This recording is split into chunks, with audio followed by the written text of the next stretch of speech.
สบายดีจ้าสบายดีพี่น้องผู้ชมทุกคนมื้อนี้ก็มาพบพ่อกับดาวคือเก่าเด้อมื้อนี้สิมาล่างเฮ็ดพี่น้องโอ้โหฉลาดกันแล้วซื้อเฮ็ดปวกมาพี่น้องเฮ็ดปวกมาจากตลาดถูกแล้วจ้าก็สิมาล่างเฮ็ดกินแรงเอาปากดีกูบ้าอีแม่ต้องเอามันมีแต่เต้าน่ะมันพ้นสากใส่เฮ็ดปวกงามพี่น้องมื้อนี้เอาก็สิเฮ็ดกินแรง100,000กีบแม่บนมันเช้าเราได้เดี๋ยวย่างมัน อีแม่คือ ก่อนอื่นกะขูดตีแล้วก็โอ้ยบนโต๊ะห้าเจ้าพี่น้องเว้ยรายการแช่น้ำเกลือเนาะมันจังละง่ายนี่ไม่ตีมันนี่บอกเลยนี่กระเจ็บแล้วสีแกงแล้วก็สีปีกป่นพี่น้องป่นเป็นกระเหยาะเป็นเก็บอย่างละกินในเตยจะสีจงไว้พัดน้ำจ้ะเฮ็ดลายเมนูกินให้มันอิ่มไปเลย วัดเยี่ยวบ้านอยากกินซื้อมา100,000กีบ400 กว่าบาทนี่แหละพี่น้อง2 ถุงดาวซื้อ2 ถุงปวกเบิดอันเฮ็ดละโงกกันยังมีอยู่ในตลาดนะส่วนนี้ก็สิมีเต้เฮ็ดอยู่บ้านเฮาเนาะพี่น้องมาอยู่แนวกินแต่ว่าดาวไปเลาะหาน้ำสวนก็บ่มีตะแทนก็สะฝาไปหาก็บ่เห็นบ่ได้จะหามาจังได๋แม่ก็ชวนนี่เฮ็ดที่เบื่อมีเฮ็ดอยู่เนาะร่างตัวมีก่อนนี่มันสิมา แม่แล้วอยากนั่งผมมีแนวยืนเอาบอกได้ยืนกินขึ้นไปโลด ปิ้งกันก็ได้ปิ้งกันเอาได้ เฮ็ดอยู่จะต่างเกาะ แม่ โอ้ยแม่บอกอย่าวนอย่าปาก เอาอย่างคุณก็ได้ เอาขึ้นในเตยไปอุ้มขึ้นในอุ้ม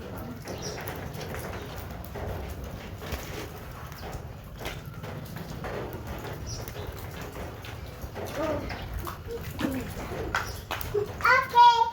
เมื่อมันจะได้ไหน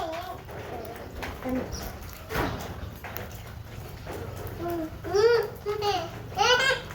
กชิโร่หนาว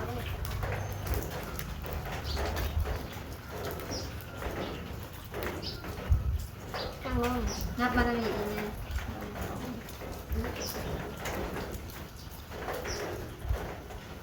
ฝนตกพี่น้องเนี่ยามมื้อแรงกันตอนเช้าเลยฝนตกขับมาเลยลมมาโลด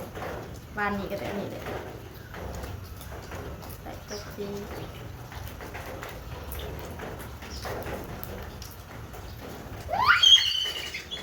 แม่บอกว่าอย่าปาด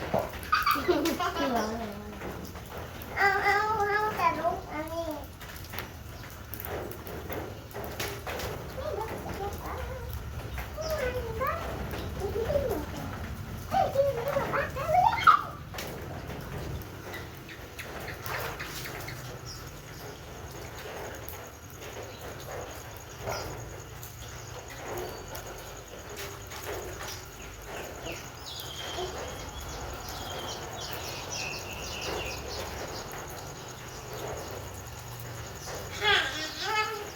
นี่ยังบ่มีคลิปกับโมเมนต์แบบเฮ็ดผัวพี่น้องคือพิการว้าวพิการ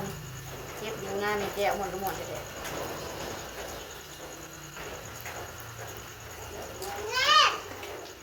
แม่หน้าตะวันมีอยู่ แม่บอกว่าจะฝาก หน้าตะวันมีอยู่ บ่มีไปหาเลยบ่มี โอ้ยคนนี้แม่ เพิ่นสิว่าแนวนั้นลูก โอ้ยเลือดตกลงมาลำพอง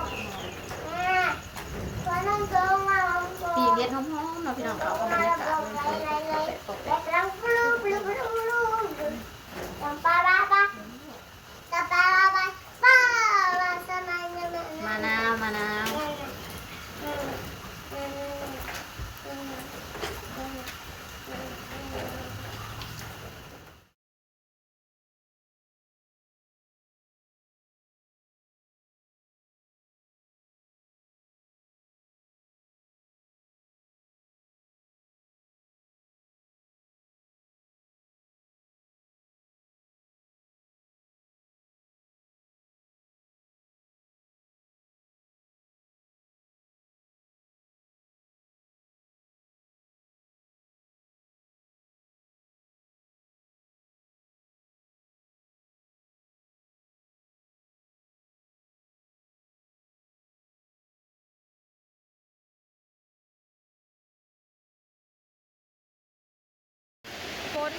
แล้วพี่น้อง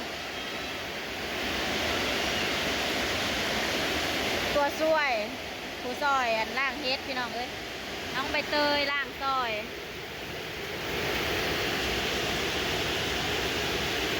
ฝนมาอีกแล้ว